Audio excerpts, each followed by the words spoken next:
மரம் கொத்தியும் பறவைகள் கதை.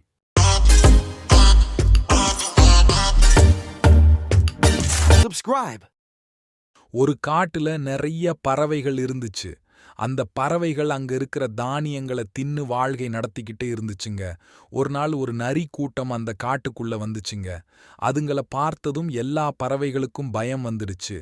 அந்த நரிங்க கிட்ட இருந்து தங்களை பாதுகாக்க ஒரு யோசனை செஞ்சுச்சுங்க அந்த பறவைகள். அத்துப்படி ஒரு பெரிய மரத்து மேல ஒரு கண்காணிப்பு பாதுகாப்பு வீடு கட்டி அதுல தினமும் ஒரு பறவை பாதுகாப்புக்கு உட்காரணும். அப்படி உட்கார்ற பறவை நரிகள் கூட்டம் வந்தா எல்லாருக்கும் தெரியப்படுத்தணும்னு முடிவு பண்ணுச்சுங்க.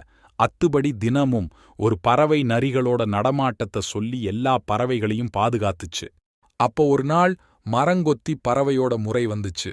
கண்காணிப்பு கோபுரத்துக்கு வந்த மரங்கொத்தி அங்கிருந்து பாதுகாக்க ஆரம்பிச்சுச்சு. கொஞ்ச நேரம் ஆனதும் அதுக்கு ரொம்ப போர் அடிச்சுச்சு. உடனே அந்த கோபுரம் கட்டியிருந்த கட்டைய கொத்த ஆரம்பிச்சுச்சு. கொஞ்ச நேரத்துல அந்த கோபுரம் உடைஞ்சு கீழே விழுந்துடுச்சு. மறுநாள் வந்த எல்லா பார்வைகளும் பிறவி குணம் தெரியாம மரம் கொத்திய வேலைக்கு விட்டுட்டு போனது தங்களோட தப்புன்னு புரிஞ்சுகிட்டு இனிமே பாதுகாப்பு வேலைக்கு மரம் கொத்திய விட கூடாதுன்னு முடிவு செஞ்சுச்சுங்க. Subscribe.